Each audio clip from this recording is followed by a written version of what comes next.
আজি আমাৰ নিজ গাঁৱৰ বাহান নুৰুল হক নামৰ ল'ৰা এজনৰ হঠাৎ কাৰেণ্টে শ্বৰ্ট হোৱাৰ পিছত তাৎক্ষণিকভাৱে আমাৰ বৰগলি ব্লক PHCত 1মান বজাত লৈ আহি চাই যে এই ব্লক PHCত সম্পূৰ্ণ গেট বন্ধ, কোনো ডক্টৰ নাই, কোনো চিষ্টাৰ নাই।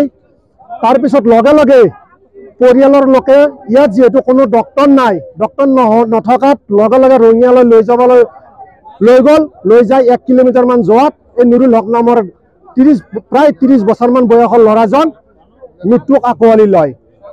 আমি এই বৰগুলি কাউৰবাহা মাদেগাটা এই অঞ্চলৰ ৰাইজে আমি ইয়াৰ আগতেও কেইবাবাৰো এনেকুৱা ঘটনা ঘটিছে। এই মেডিকেলখনত এইটো ব্লক PHC, ইয়াত SDM বাইদেউ নাথাকে, কোনো ডক্টৰ নাথাকে, ইয়াত কেৱল মদৰ আড্ডা হয়, নিশা হ'লে মদৰ আড্ডা হয় ইয়াত।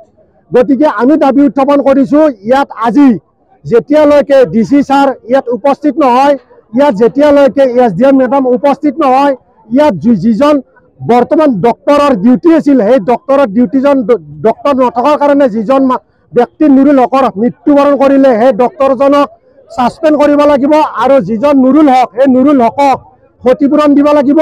যেতিয়ালৈকে এইখিনি আমাৰ দাবী মানি নলয়, তেতিয়ালৈকে ইয়াৰ পৰা আমি ডেড বডি ঘৰলৈ লৈ যোৱা নহ'ব।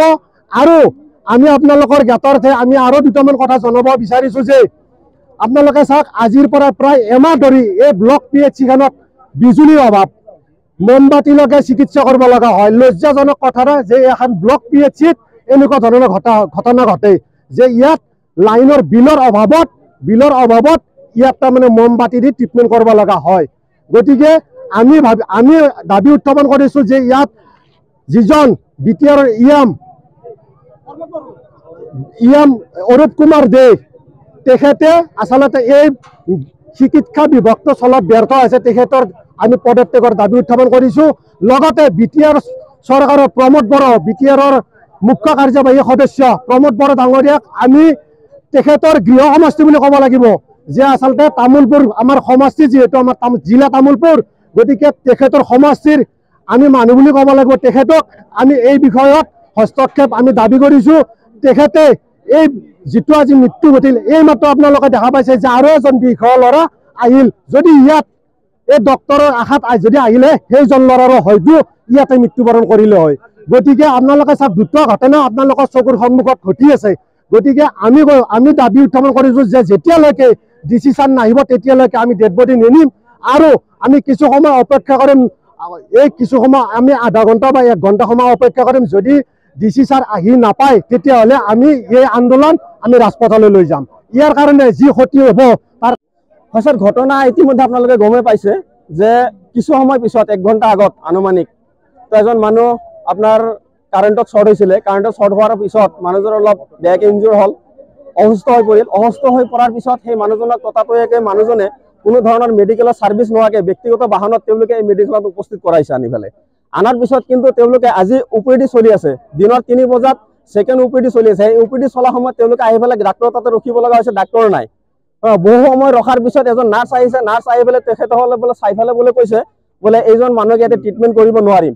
OPD চলাৰ সময়ত নাৰ্ছ নাই, ডাক্তৰ নাই, কিন্তু নাৰ্ছে আহি পেলাই কৈছে, আমাৰ কথা স্পষ্ট যে নাৰ্ছ এজনে কেতিয়াও এজন মানুহক ট্ৰেন্সফাৰৰ সিদ্ধান্ত ল'ব নোৱাৰে, ডাক্তৰজনে নিজে চাব লাগিব।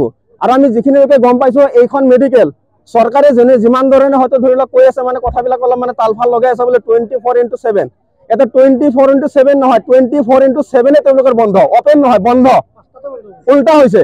ইয়াতে ৰাতিত গেটটো লগাই থোৱা থাকে। আমি শুনিবলৈ পাইছোঁ বোলে ৰাতিত কোনো ধৰণৰ মেডিকেলত ইয়াতে পেচেণ্ট আহিলে তেওঁলোকে গেটৰ ভিতৰত প্ৰৱেশ কৰিব নোৱাৰে। আৰু ইমানলৈকে শুনিব পাইছোঁ বোলে ৰাতিত বোলে তাতে বোলে মদৰ আড্ডাও চলে। গতিকে এখন মেডিকেল নহয়, ইয়াতে ভূত বাংলা হৈ আছে, মেডিকেল ভূত বাংলা হৈ আছে। গতিকে আপোনালোকৰ জৰিয়তে আমি তামোলপুৰ জিলা প্ৰশাসনক আমি দাবী জনাইছোঁ আৰু আমি অসম চৰকাৰৰ মাননীয় স্বাস্থ্য বিভাগৰ মন্ত্ৰী মাননীয় আমি মুখ্যমন্ত্ৰী মহোদয়ক দাবী জনাইছোঁ যে আপোনালোকে যিখিনি কথা কৈ আছে এইখিনি কথাৰ যদি আপোনালোকৰ সত্যতা আছে যে 24/7, তেনেহ'লে আপোনালোকে এইখন মেডিকেলত কিয় আজি ডাক্তৰৰ গাফিলতিৰ কাৰণে আজি মানে পেচেণ্ট মৰিব লগা হ'ল, তাৰ উপযুক্ত প্ৰমাণ দিব লাগিব, তাৰ উপযুক্ত মানে বিচাৰ হ'ব লাগিব। আৰু এইজন মানুহ ডাক্তৰৰ গাফিলতিৰ কাৰণে মৰিছে, গতিকে ডাক্তৰৰ গাফিলতিৰ কাৰণে মৰা মানুহজনক উপযুক্ত ক্ষতিপূৰণ দিব লাগিব।